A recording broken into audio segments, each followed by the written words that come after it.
Kutukan Empu Barata, bagian 8. Si cadar hitam terkejut, tangannya bergetar hebat, sakit dan pedas. Ketika diperhatikannya senjatanya, astaga, ternyata lingkaran tajam yang sebelah kanan telah terbabat putus. Dia sama sekali tidak menyangka kalau dalam 1 tahun, kehebatan lawannya sudah maju jauh sekali dan tak menyangka lagi kalau keris di tangan pengemis sakti muka bopeng demikian dahsyatnya. Mau tak mau nyalinya jadi menciut juga. Segera dia mengeluarkan jurus silatnya yang terhebat dan melakukan penyerangan dengan senjatanya yang telah buntung. Si cadar hitam berlaku cerdik.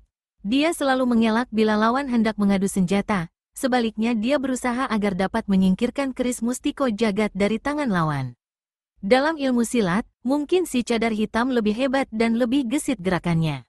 Namun walau bagaimanapun, yang menentukan adalah senjata di tangan masing-masing. Setelah bertempur 20 jurus lebih, akhirnya si cadar hitam tak berdaya mengelakkan satu tusukan yang amat cepat. Tubuhnya terjajar ke belakang dengan dada mandi darah. Senjatanya yang buntung terlepas dan begitu jatuh tubuhnya, masih berkelojot beberapa kali. Begitu racun keris merambas ke jantungnya, laki-laki itu pun meregang nyawa. Manusia hina, mayatmu tak layak malang melintang di depan mataku, kata pengemis sakti muka bopeng. Sekali tendang saja, maka mencelatlah tubuh si cadar hitam sejauh belasan tombak, angsrok di antara semak-semak lebat. Pengemis sakti muka bopeng berpaling pada Kiai Supit Pramana. Sekarang giliranmu, anjing tua, bentaknya lalu menyerbu dengan keris di tangan. Untuk kedua kalinya, kedua orang itu kembali bertempur. Kini lebih hebat, lebih cepat, dan lebih ganas. Pertempuran antara Untung Pararean dan pengeroyok-pengeroyoknya telah berjalan lebih dari 40 jurus. Dalam keadaan luka parah, Untung Pararean masih sempat memukul jatuh salah satu golok di tangan Sri Lestari dan merampas goloknya yang lain. Tapi untuk itu, Untung Pararean menerima hantaman sabuk di tangan pengemis kepala botak yang membuat pinggulnya serasa remuk. Dengan penuh marah, Untung Pararean melepaskan pukulan, 1000 kati memukul awan ke arah pengemis kepala botak. Pukulan yang dahsyat itu berhasil dikelit oleh si kepala botak, sebaliknya hampir saja melanda Sri Lestari di samping kiri. Karena itu, Untung tak mau lagi melepaskan pukulan tersebut, takut mencelakai anak kandung atau bekas istrinya sendiri. Lekas bentuk barisan bolang-baling, tiba-tiba Sri Lestari atau pengemis cantik ayu berseru. Barisan bolang-baling adalah satu barisan penggempur yang tangguh. Barisan ini diciptakan oleh pengemis sakti muka bopeng dan bisa dilakukan oleh 3-7 orang. Dan kehebatan barisan ini dirasakan sendiri oleh Untung Pararean. Serangan datang dari berbagai jurusan dan dalam gerakan yang sama sekali berlawanan dari gerakan silat yang sewajarnya. Ini membingungkan Untung Pararean. Meskipun beberapa jurus di muka dia berhasil mengetahui kelemahan-kelemahan barisan bolang-baling itu, namun dirinya sudah sangat terdesak. Masih untung dia berhasil merampas golok Sri Lestari, kalau tidak, mungkin sudah sejak tadi dia mendapat celaka. Dalam pada itu, pertempuran antara pengemis sakti muka bopeng dan Kiai Supit Pramana telah mencapai klimaks kehebatannya.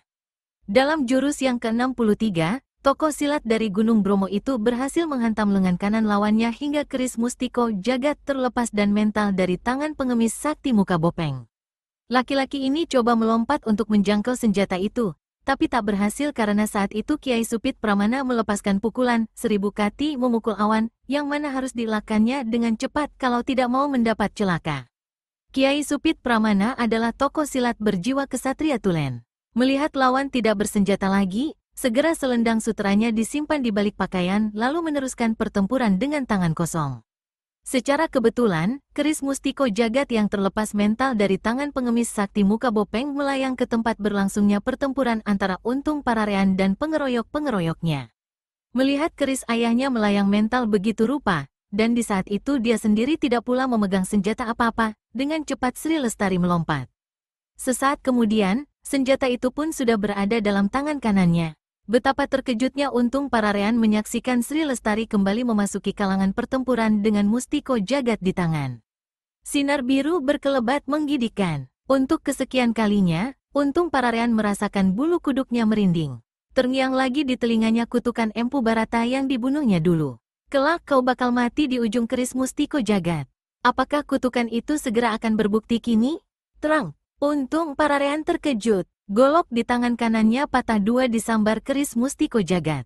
Telapak tangannya sakit sekali. Dalam pada itu, dia harus cepat pula menyelamatkan kepalanya dari gada batu pualam putih di tangan pengemis badan gemuk, sedang dari belakangnya, pengemis hitam manis atau Sri Kemuning melancarkan pula satu tendangan maut.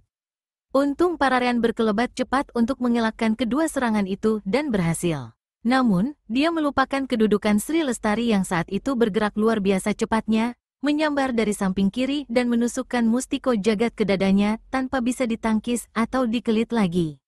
Sesaat sebelum mustiko jagat menghunjam di dada Untung Pararean, terdengar satu bentakan sekeras guntur. "Jangan bunuh, dia ayah kandungmu sendiri." Tapi teriakan yang mengguntur itu terlambat datangnya sebagai peringatan. Mustiko jagat telah lebih dulu menembus dada Untung Pararean, barulah semua orang, termasuk Sri Lestari, terkejut. Bekas perwira kerajaan itu terhuyung ke belakang sambil memegangi dada dengan kedua tangannya. Pada detik tubuhnya hampir jatuh. Satu bayangan putih berkelebat menopang tubuhnya. "Kasip, terlambat, terlambat," kata orang yang datang ini sambil satu tangannya menggaruk-garuk kepalanya tiada henti.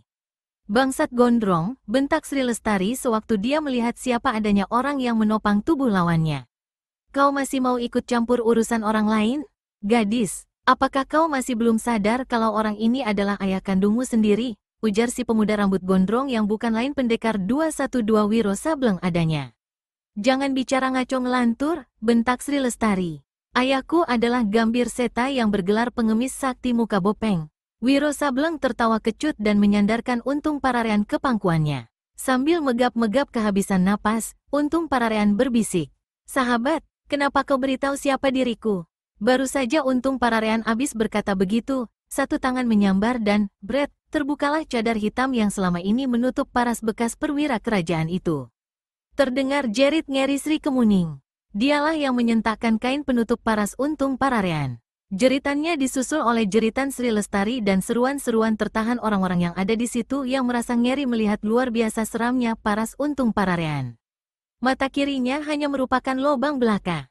Mulutnya kanan robek sampai ke pipi, bibir menjela-jela. Cuping hidupnya yang sebelah kiri tanggal, kedua daun telinganya papas buntung, sedang seluruh kulit muka hancur bergurat-gurat. Sebagai bekas istri sekalipun, Sri Kemuning tidak mengenali Untung Pararean lagi.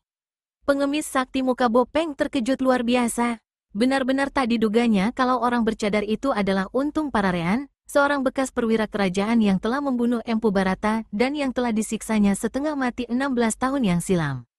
Tiba-tiba laki-laki ini berteriak, "Jangan dengar omongan pemuda edan itu. Dia tak ada sangkut paut apa denganmu. Lestari, akulah ayah kandungmu." Wiro mendengus marah. "Iblis laknat," bentak pendekar 212. "Di saat orang hendak menghembuskan napas penghabisan, apakah kau masih punya hati demikian jahat untuk membantah kenyataan bahwa dia adalah Untung Pararean, ayah kandung gadis itu?" "Setan alas," balas membentak pengemis sakti muka bopeng, "kalau kau mau mampus bersamanya, pergilah." Abis berkata begitu, pengemis sakti muka bopeng yang hendak menyekap rahasia mengenai diri Untung Pararean segera melepaskan pukulan tangan kosong yang luar biasa hebatnya. "Bangsat bermuka bopeng, manusia macammu memang tak layak dibiarkan hidup lebih lama," teriak Wiro. Dia bersiul nyaring dan balas menghantam dengan tangan kanannya. Satu larik sinar putih yang amat panas dan menyilaukan mata menderu laksana petir menyambar. Pengemis sakti muka bopeng terpekik. Tubuhnya terguling. Itulah pukulan sinar matahari. Pengemis sakti muka bopeng tak menyangka akan disambut dengan serangan balasan yang dahsyat itu. Cepat-cepat dia melompat ke samping. Tapi masih kurang cepat. Pekiknya mengumandang. Tangan kanannya yang kurus kering kelihatan hangus hitam pekat, sedang tubuhnya terbanting ke tanah. "Pemuda keparat, mampuslah," teriak Sri Lestari seraya melompat dan menusukkan mustiko jagat ke kepala pendekar 212. "Lestari, tahan!" teriak Sri Kemuning dengan cepat. Sementara itu, keris sakti hanya tinggal setengah jengkal dari batok kepala pendekar 212. Dengan sebat, Wiro memukul pergelangan tangan gadis itu hingga mustiko jagat terlepas mental. "Orang muda, laki-laki yang bernama Untung Pararean tidak bermuka seseram dia. Jangan kau bicara ngelantur tak karuan," kata Sri Kemuning pula. Wiro berpaling pada Kiai Supit Pramana dan menjawab, "Orang tua itu lebih tahu dari aku. Dia yang menyelamatkan bekas suamimu dari kematian." Sri Kemuning melangkah cepat. Dia ingin membuktikan sendiri bahwa laki-laki bermuka seseram setan itu adalah betul-betul Untung Pararean, bekas suaminya. Dirobeknya pakaian untung Pararean dan ketika di dada laki-laki ini dilihatnya sebuah tahi lalat besar, meraunglah perempuan ini. Kanda untung, jeritnya seraya menubruk dan memeluk tubuh untung Pararean. Kemun, nama itu tak sempat disebut untung Pararean sampai ke akhirnya karena malaikat maut telah lebih dulu mencabut nyawanya. Sementara itu dengan terhuyung-huyung, pengemis sakti muka Bopeng coba berdiri. Tapi tubuhnya roboh kembali karena racun pukulan sinar matahari. Pendekar 212 mulai merusak jaringan-jaringan urat di dalam tubuhnya. Ketika keris mustiko jagat yang terpelanting jatuh di hadapannya, timbul kekuatan baru dalam dirinya. Dengan merangkak susah payah, senjata itu berhasil dijangkaunya. Begitu tangan kirinya menyentuh senjata sakti itu, racun pukulan sinar matahari dengan serta-merta menjadi sirna. Dengan kekuatan baru, pengemis sakti muka Bopeng melemparkan keris mustiko jagat ke arah pendekar 212. Tapi lemparannya itu meleset dan keris mustiko jagat melesat ke arah Sri Kemuning. "Ibu awas," seru Sri Lestari. Dia melompat hendak menyambar senjata itu. Tapi karena bingung dengan apa yang disaksikannya tadi, gadis ini bertindak gugup.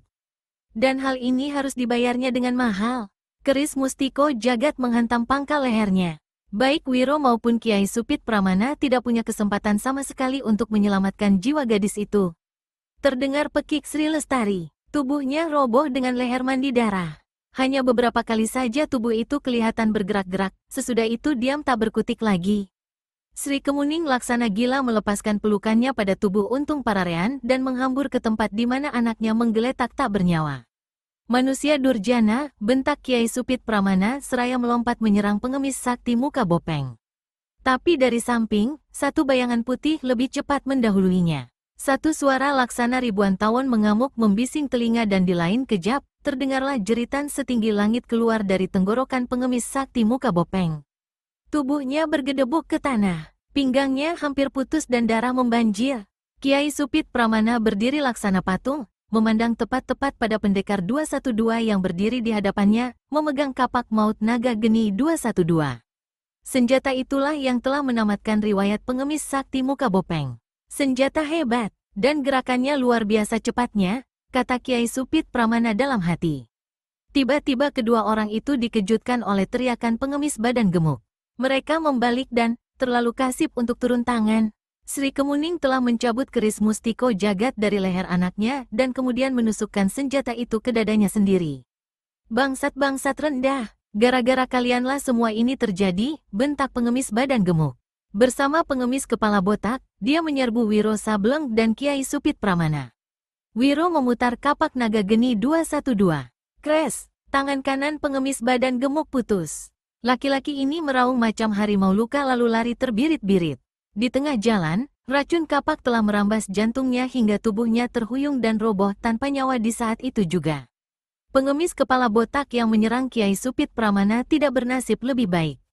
Pukulan 1000 kati memukul awan, mendarat di kepalanya yang tak berambut hingga memar macam pepaya busuk, tubuhnya menyungkur tanah tanpa nyawa lagi. Pengemis badan kurus yang saat itu telah siuman dari pingsannya begitu tahu kalau dirinya cuma tinggal sendirian di situ, tanpa menunggu lebih lama, segera pula ambil langkah 1000, lari ke jurusan lenyapnya pengemis badan gemuk. Untuk beberapa lamanya, tempat itu diselimuti kesunyian. Yang terdengar hanya tiupan angin di sela-sela daun-daun pepohonan dan suara hamparan ombak sayup-sayup di kejauhan. "Kiai, sebaiknya kita kuburkan saja mayat orang-orang ini," kata Wiro Sableng seraya memasukkan kapak maut naga geni 212 ke balik pakaiannya. Demikianlah berakhirnya kisah ini. Menurut cerita, keris mustiko jagat diambil oleh Kiai Supit Pramana. Untuk menghindarkan hal-hal tadi inginkan yang mungkin terjadi, keris itu kemudian dilemparkan ke dalam laut di Selat Madura.